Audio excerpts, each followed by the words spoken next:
Hello students, I am your chemistry teacher Visakha Tiwari. Today I will discuss some important question answer of alcohol phenol ether. Let's get started. हमने इससे पहले बहुत सारे question discuss किए हैं। अब हम अपना नेक्स्ट क्वेश्चन डिस्कस करेंगे। बेटा मैं क्वेश्चन के थ्रू ही आपको अच्छे से सारे टॉपिक को समझाते चल रही हूँ और सारे जो भी छोटे छोटे टॉपिक्स होते हैं उसको मैं अच्छे से एक्सप्लेन करती जाती हूँ। तो बेटा आप लोग से रिक्वेस्ट है कि इस वीडियो को अच्छे से ज़्यादा शेयर करें और सब्सक्राइब करें, जिससे कि मैं मोटिवेट होकर के अच्छे से अच्छा वीडियो बनाऊँ। Now start. Explain why the OH group in phenol is more strongly held as compared to OH group in alcohol. देखो हमारे दिमाग में हमेशा बना रहता है कि क्यों जो फिनॉल होता है उसमें जो हाइड्रोक्सिल ग्रुप यानी कि OH ग्रुप रहता है वो टाइटली हेड होता है, स्ट्रांगली हेड होता है कंपेयर टू अल्कोहल के OH ग्रुप से। तो इसका हम सबसे अच्छा रीज़न ये समझते हैं, इसका सबसे अच्छा होता है कि जब हम फिनॉल का आप स्ट्रक्चर देखोगे, इसमें फिनॉल क्या है, आप जब फिनॉल का स्ट्रक्चर बनाओगे तो आपको पता है ये हमारा फिनॉलिक ग्रुप है, इस पर OH लगा हुआ है, ठीक है। तो अब आप इसमें देखो हमारा जो फिनॉल है वो क्या OH इसका डायरेक्टली अटैच किस से है, तो हमारे इस कार्बन से डायरेक्टली अटैच है। ये कार्बन हमारा क्या होता है, sp2 हाइब्रिडाइज्ड होता है। आपको हाइब्रिडाइजेशन निकालने आता होगा, नहीं आता होगा तो आप बता दीजिएगा, इस पर भी मैं आपको एक वीडियो बना करके डाल दूंगी। ये क्या होता है, sp2 हाइब्रिडाइज्ड होता है, जिससे क्या होता है कि ये जो कार्बन और ऑक्सीजन का बॉन्ड लेंथ होता है वो शॉर्टर हो जाता है। क्योंकि आप देखोगे इस पर क्या ऑक्सीजन पे लोन पेयर होता है, आपको पता है ऑक्सीजन पे लोन पेयर होता है। ये लोन पेयर क्या करता है, रिजोनेंस में पार्टिसिपेट हो जाता है। रिजोनेंस में जब पार्टिसिपेट होता है तो ये क्या कर देता है कि इस जो बेंजीन रिंग है इसकी इलेक्ट्रॉन डेंसिटी को बढ़ा देता है। ये क्या करता है, इस पर इसकी इलेक्ट्रॉन डेंसिटी को बढ़ा देता है और इसका जो पार्शियल डबल बॉन्ड कैरेक्टर होता है फिनॉल का, ये रिजोनेंस में इसका पार्शियल डबल बॉन्ड कैरेक्टर जो है वो क्या होता है, रिजोनेंस में इन्वॉल्व हो जाता है।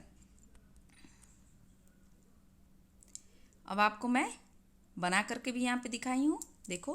अब ये क्या होता है कि ये जो इसका डबल बॉन्ड होता है ये पार्शियल डबल बॉन्ड कैरेक्टर यहाँ पे जनरेट हो जा रहा है। आप देख रहे हो इसमें क्या हो रहा है, partial double bond character generate हो जा रहा है। तो जब पार्शियल डबल बॉन्ड आ जा रहा है तो ये क्या हो जा रहा है, ये बॉन्ड छोटा हो जाता है, सिंगल बॉन्ड के कंपैरिजन में ये छोटा हो जाता है, शॉर्टर हो जाता है, जिससे क्या होता है ये रिंग से टाइटली यानी स्ट्रांगली हेल्ड होता है। जबकि आप कोई भी अल्कोहल ले लो या ले लो CH3OH, ठीक है। अब यहाँ पे ये क्या है, सिंगल बॉन्ड है, तो पार्शियल डबल बॉन्ड के कंपैरिजन में ये क्या होता है, ये उससे कम मतलब इतना टाइटली वो बॉन्ड नहीं होता है, ये शॉर्टर हो जाता है। जबकि ये शॉर्टर नहीं होता है, ये अपना जितना इसका पोजीशन है वही होता है। मतलब जो हमारा डबल बॉन्ड होता है वो शॉर्टर होता है as compare to single bond. Single bond हमारा छोटा नहीं होता है, जब छोटा नहीं होगा, शॉर्टर नहीं होगा, तो वो क्या होगा कि टाइटली बॉन्ड नहीं होगा, जिससे वो क्या करेगा, ईजिली चेंज हो जाएगा। तो हमारा यही रीज़न था कि क्या है कि हम कहते हैं कि OH जो होता है वो टाइटली हेल्ड होता है, जबकि हमारा अल्कोहल में OH टाइटली हेल्ड नहीं होता है ड्यू टू रिजोनेंस। इसमें जो होता है पार्शियल डबल बॉन्ड क्रिएट हो जाता है रिजोनेंस के वजह से, क्योंकि आप जानते हैं ऑक्सीजन के ऊपर क्या होते हैं, 2 लोन पेयर होते हैं। अब देखते हैं नेक्स्ट क्वेश्चन, इंपॉर्टेंट क्वेश्चन है। इसमें आपको न्यूक्लियोफिलिक सब्स्टिट्यूशन भी आना चाहिए कि न्यूक्लियोफाइल्स क्या होते हैं, इलेक्ट्रोफाइल्स क्या होते हैं, ठीक है। तो दूसरा क्वेश्चन है, explain why nucleophilic substitution reaction are very common not very common in phenol. Phenol में ये क्यों कॉमन नहीं होता है, यानी कि फिनॉल में क्यों न्यूक्लियोफिलिक सब्स्टिट्यूशन रिएक्शन, पूछने का मतलब है कि फिनॉल में न्यूक्लियोफिलिक सब्स्टिट्यूशन रिएक्शन क्यों नहीं होता है, इसका सिंपल ये है पूछने का। तो इसमें क्या होता है, हमें पता है न्यूक्लियोफाइल्स क्या होते हैं।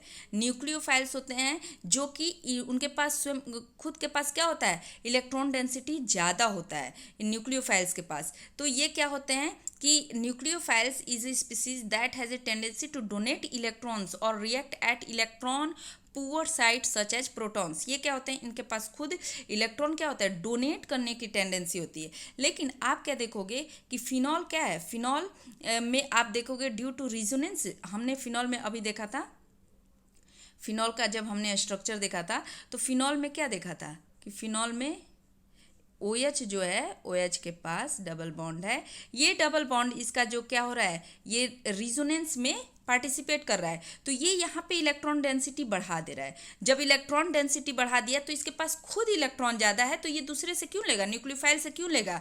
तो ये क्या करने लगता है, न्यूक्लियोफाइल जब दूसरे न्यूक्लियोफाइल कोई भी अटैक करते हैं तो ये इनको रिपेल करने लगता है, ये एक दूसरे को क्या करने लगते हैं, रिपेल करने लगते हैं।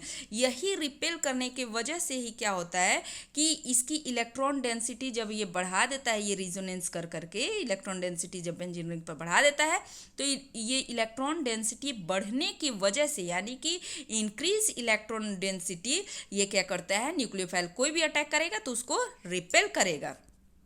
ठीक है, आपको ये क्लियर हो गया बेटा, आई होप क्लियर हो गया होगा। ओके, तो ये nucleophile cannot attack the benzene ring and phenol usually do not give nucleophilic substitution reaction। ये बच्चों के मन में डाउट रहता ही रहता है, लेकिन बेटा आज आपका ये डाउट क्लियर हो गया होगा। इसको मैं आपको देखो अच्छे से नोट्स प्रोवाइड भी कर रही हूँ, आप इसको पढ़ भी लोगे और जो मैं समझा रही हूँ उसको भी सुन लोगे तो आपका ये क्लियर हो जाएगा। अब मैं आपको यहाँ पे रिजोनेंस करके भी दिखाई हूँ कि इसकी कैसे इलेक्ट्रॉन डेंसिटी क्या हो रही है, बढ़ जा रही है।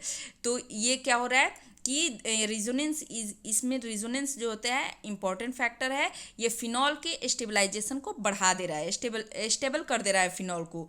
तो फिनॉल को जब स्टेबल कर दे रहा है तो ये जो न्यूक्लियोफाइल हमारे जो भी बाहर से अटैक करेंगे उसके साथ ये क्या करने लगेगा, रिपेल करने लगेगा इसमें, इसलिए न्यूक्लियोफिलिक सब्स्टिट्यूशन रिएक्शन नहीं दिखाता है।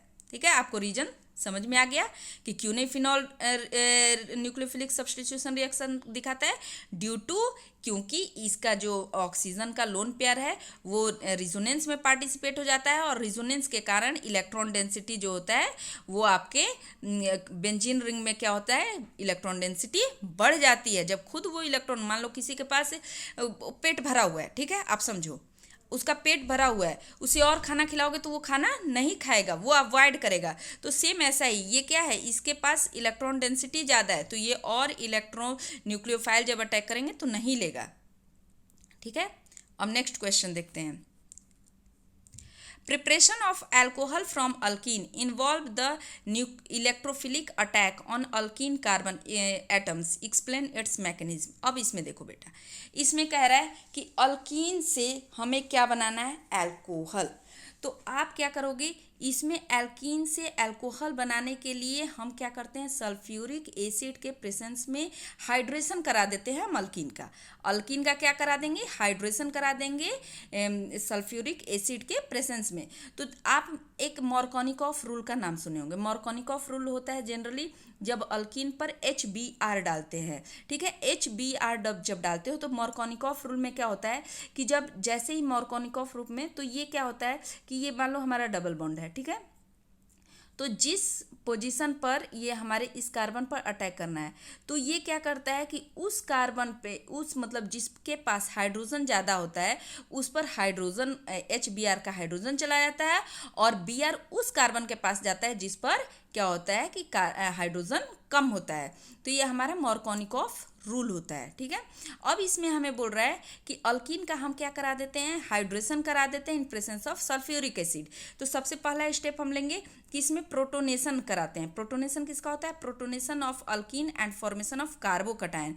जब प्रोटोनेशन कराएंगे तो इसमें क्या हो जाएगा, प्रोटोनेशन कराने के साथ ही कार्बोकटायन का फॉर्मेशन होगा। प्रोटोनेशन हमने करा दिया वाटर का, ठीक है, तो वाटर का जब प्रोटोनेशन कराएंगे तो हाइड्रोनियम आयन बनाएगा, H3O+ बनाएगा, हाइड्रोनियम आयन यानी कि H3O+ ये बना देगा।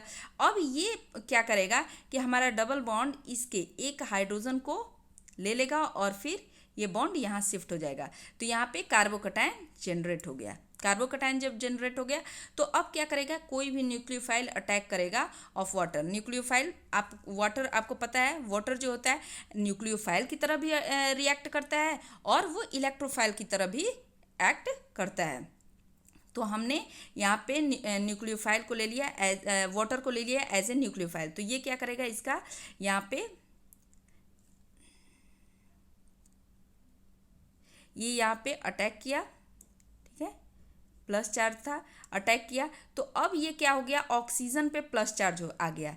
ऑक्सीजन पे जैसे ही प्लस चार्ज आता है, देखो आप जब इलेक्ट्रोनेगेटिव एलिमेंट्स पढ़े होंगे, इलेक्ट्रोपॉजिटिव एलिमेंट्स पढ़े होंगे, तो जब इलेक्ट्रोनेगेटिव एलिमेंट्स यानी कि उसके पास क्या होता है, निगेटिव चार्ज की एबिलिटी होती है, लेकिन अब जब उस पर हम प्लस चार्ज ला देते हैं तो वो क्या होता है, अपने को अनस्टेबल महसूस करने लगता है। तो जब अब वो अपने को अनस्टेबल महसूस करेगा तो वो क्या करेगा, तुरंत अपने से वहाँ से क्या करेगा, हाइड्रोजन को रिलीज करके अपना निगेटिव चार्ज अपने ऊपर जनरेट कर लेगा। तो ऐसे क्या हो जाता है, डीप्रोटोनेशन हो जाता है, डीप्रोटोनेशन एंड अल्कोहल फॉर्म्ड होता है, और H3O जो हमने डाला था हाइड्रोनियम आयन वो एज रिलीज हो जाता है। तो यह हमारा था अल्कीन से अल्कोहल बनाने का 3 स्टेप में प्रोसेस। पहला क्या होता था, प्रोटोनेशन हुआ, दूसरे में क्या हुआ, न्यूक्लियोफाइल अटैक किया, फिर तीसरे में जब पहला हमने प्रोटोनेशन किया था उसका डीप्रोटोनेशन हो जाएगा, और H3O जिसको हमने अटैक करा था वो फिर एज ए रिलीज हो जाएगा। ठीक है, अब हम देखते हैं explain why is OCO non polar and ROR is polar. अब इसमें देखो, इसमें क्या होता है, बच्चे हमेशा डाउट में होते हैं। तो आप इसके स्ट्रक्चर पर जाओ, आप कार्बन डाइऑक्साइड को आप देखोगे कि कार्बन CO2 जो होता है वो उसका स्ट्रक्चर कैसा होता है, लीनियर होता है। ठीक है, तो जब स्ट्रक्चर लीनियर होता है तो आपको पता है कि ये इधर अपना फोर्स लगाएगा, ये अपना इधर लगाएगा। ठीक है, क्योंकि कार्बन के दोनों साइड में ऑक्सीजन है, इक्वल है, दोनों का क्या है, इक्वल है। तो डाइपोल मोमेंट दोनों क्या करेंगे, अपोजिट डायरेक्शन में लगाएंगे, लीनियर है। तो जब अपोजिट डायरेक्शन में लगाएंगे तो एक दूसरे को क्या करेंगे, इक्वल है और अपोजिट है तो दोनों को क्या कर देंगे, कैंसिल आउट कर देंगे। ठीक है, तो इसमें क्या हो गया, हमारा डाइपोल मोमेंट 0 हो गया। लेकिन जैसे ही आप देखोगे इसका स्ट्रक्चर ROR का, तो आप क्या देख रहे हो कि इसमें क्या हो रहा है, नॉन लीनियर है। पहले तो स्ट्रक्चर हम देख लेते हैं, नॉन लीनियर है। तो ये क्या करता है कि इसका डाइपोल मोमेंट 0 नहीं होगा, क्योंकि ये इधर लगाएगा अपना डाइपोल मोमेंट। क्यों, क्योंकि ऑक्सीजन क्या है, इलेक्ट्रोनिगेटिव है, ये R क्या है, कोई भी अल्काइल ग्रुप होगा, इलेक्ट्रोपॉजिटिव है। तो इलेक्ट्रोनिगेटिव क्या करेगा, अपनी तरफ इसको खींचेगा। ठीक है, और इसका अपनी डायरेक्शन में इधर भी लगेगा। तो ये क्या हो रहा है, ये एक डायरेक्शन में जा रहे हैं, तो ये क्या हो गया, इसका डाइपोल मोमेंट नॉन इक्वल हो गया है, यानी कि इक्वल नहीं हुआ। तो ये क्या होगा कि नॉट इक्वल टू 0। लेकिन हम कार्बन डाइऑक्साइड में देखते हैं तो ये क्या होता है, एक दूसरे को कैंसिल आउट कर देते हैं, इसलिए ये 0 हो जाता है, जबकि इसका क्या होता है, 0 नहीं होता है।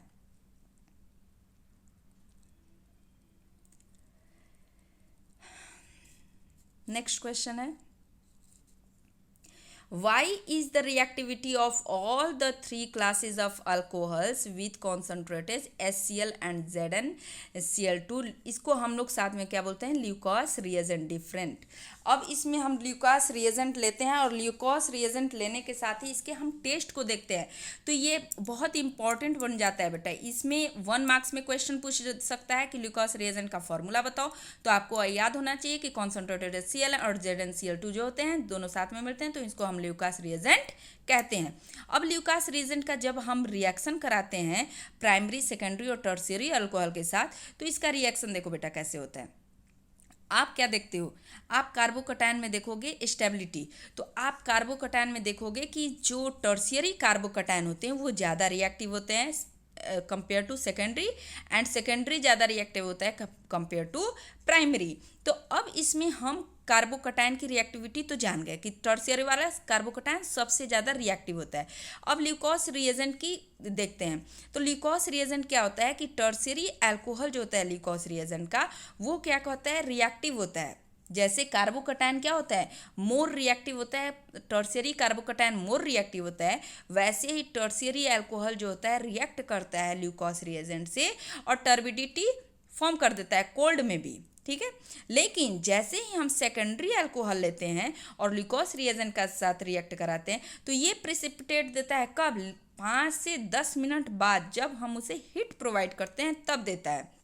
लेकिन जैसे ही हम टर्शियरी अल्कोहल लेते हैं और प्राइमरी अल्कोहल लेते हैं और उसको जब ल्यूकास रिएजेंट के साथ रिएक्ट करते हैं तो कोल्ड में आप क्या देखोगे कि वो रिएक्शन नहीं देता है, वो कोल्ड में रिएक्शन नहीं देता है।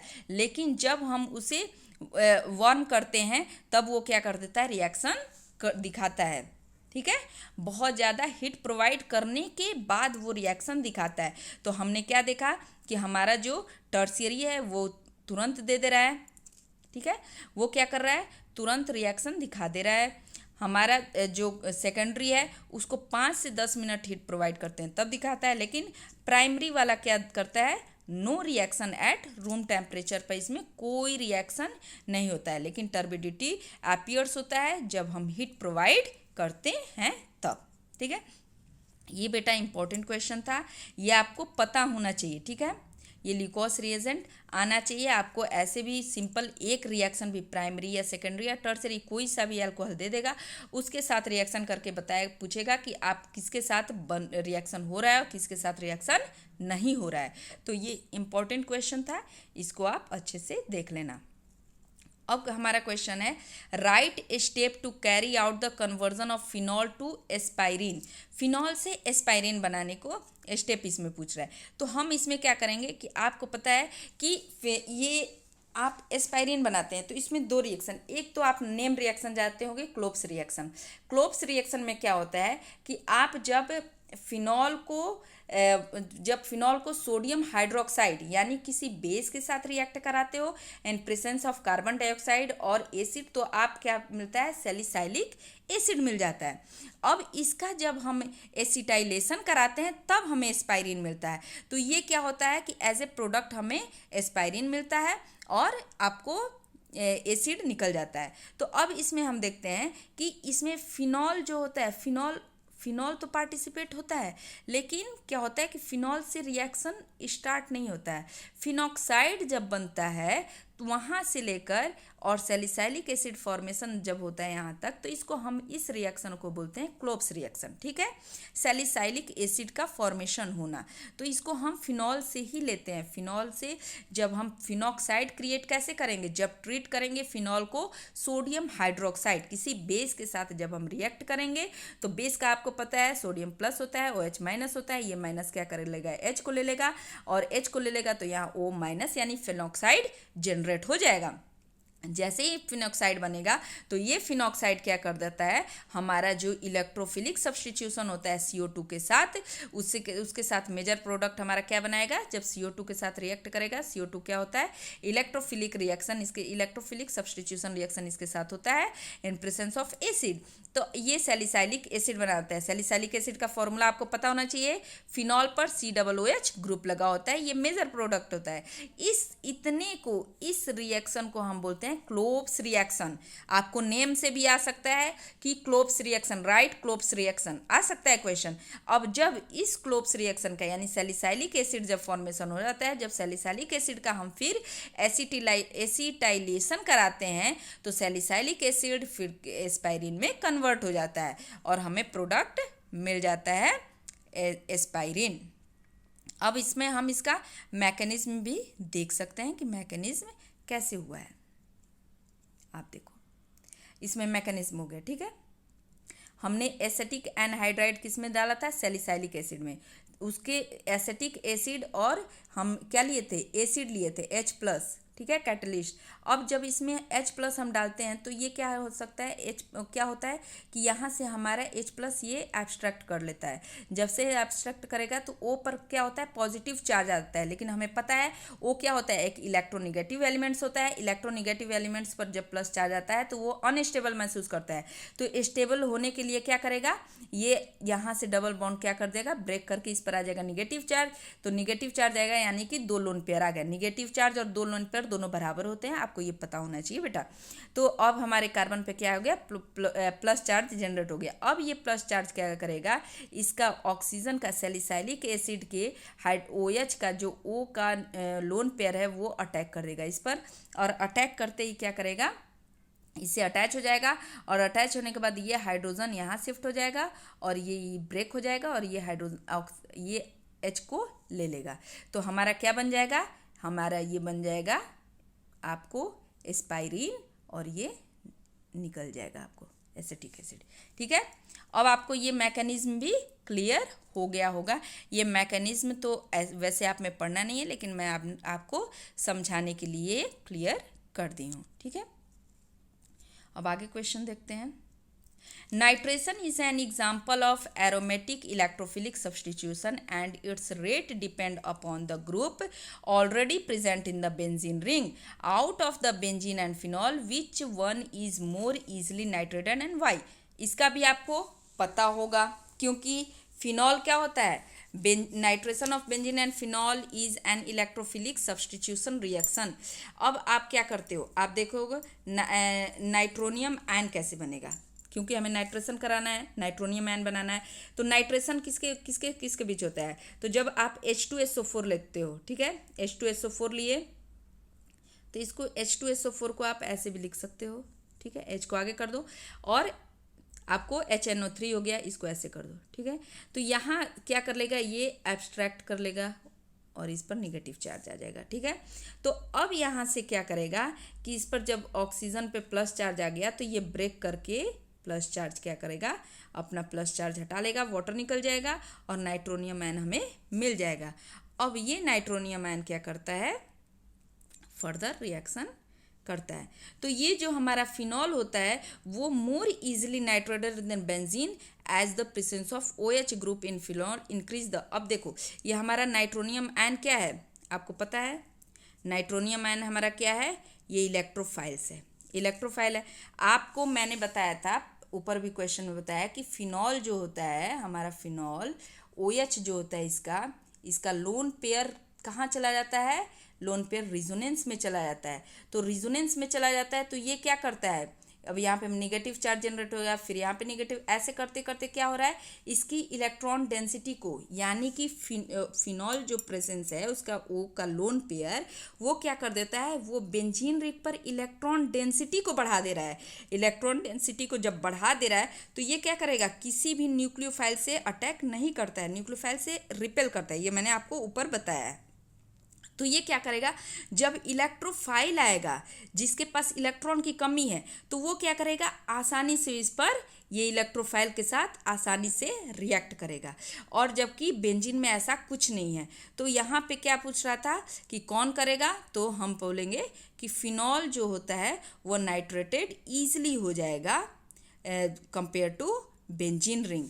तो ड्यू टू यहाँ पे क्यों, क्योंकि ऑर्थो और पैरा पोजीशन पे क्या हो जा रहा है, ऑर्थो और पैरा पोजीशन पे इलेक्ट्रॉन डेंसिटी बढ़ जा रही है, क्योंकि इसमें रिजोनेंस इफेक्ट लग रहा है। ठीक है, resonance since the electron density more in phenol than benzene, इसलिए क्या होगा, फिनॉल जो होता है more easily nitrated than benzene. आपको पता चल गया, क्योंकि उस पर क्या होता है, उसके जब फिनॉल का बेंजीन रिंग है, फिनॉल का बेंजीन रिंग, ठीक है, आप ये बात ध्यान रखना, फिनॉल का जो बेंजीन रिंग है इसकी क्या हो रही है, आप जब रिजोनेंस निकालोगे तो इसकी क्या हो जाएगी, इलेक्ट्रॉन डेंसिटी यहाँ ऑर्थो पे और पैरा पे इलेक्ट्रॉन डेंसिटी इसकी बढ़ जा रही है, जिससे क्या करेगा, इस पर नाइट्रेशन ईजिली हो जाएगा। आप करके देखोगे, एक बार करके दिखा भी देती हूँ। ठीक है, देखो OH है, सॉरी नेगेटिव आएगा, सिर्फ ऑर्थो और पैरा पे आएगा। ठीक है, आप करके देखोगे OH, ये लोन पेयर हो गया, इसका लोन पेयर जो होता है यहाँ अटैक करेगा तो ये डबल बॉन्ड यहाँ चला जाएगा। ठीक है, तो अब इसको बना लो, तो ये हो गया, ठीक है, यहाँ आ गया डबल बॉन्ड O, अब ये यहाँ पे आ गया निगेटिव चार्ज। ठीक है, अब ये निगेटिव जब यहाँ करेगा तो इसका चला जाएगा इस पे। देखो निगेटिव किस पर आ रहा है, निगेटिव एक बार आया था ऑर्थो पर और दूसरी बार निगेटिव कहाँ आ रहा है, पैरा पर आ रहा है। ठीक है, तो अब हम कहेंगे कि इलेक्ट्रॉन डेंसिटी कहाँ बढ़ रहा है, तो ऑर्थो पर बढ़ रहा है और इलेक्ट्रॉन डेंसिटी पैरा पर बढ़ रहा है। ठीक है, अब आपको ये क्लियर हो गया होगा। एक क्वेश्चन और देख लेते हैं, क्योंकि वीडियो बहुत लंबा हो जाएगा इसलिए। ये कोल्ब्स रिएक्शन है जो कि हमने ऊपर भी डिस्कस कर लिया था कि phenol instead of phenol phenoxide an is treated with carbon dioxide. Why? क्यों? आपको मैंने बताया था क्योंकि फिनॉक्साइड जो होता है मोर रिएक्टिव होता है compare to phenol towards electrophilic substitution reaction. ये मैंने आपको ऊपर ही बता दिया था कि फिनॉल के कंपैरिजन में क्या होगा, फिनॉक्साइड जो होता है फिनॉल के कंपैरिजन में फिनॉक्साइड क्या होगा, फिनॉक्साइड जो होगा वो मोर रिएक्टिव होता है। इसलिए जो हमारा इलेक्ट्रोफिलिक सब्स्टिट्यूशन रिएक्शन होता है विथ कार्बन डाइऑक्साइड का, जो कि वीक इलेक्ट्रोफाइल होता है, वो ईजिली हो जाता है और सैलिसाइलिक एसिड हमें मिल जाता है। ये कोल्ब्स रिएक्शन है जो कि हमने ऊपर भी अच्छे से डिस्कस कर लिया था। ओके बेटा, थैंक यू। फिर मिलेंगे अपने अगले वीडियो के साथ।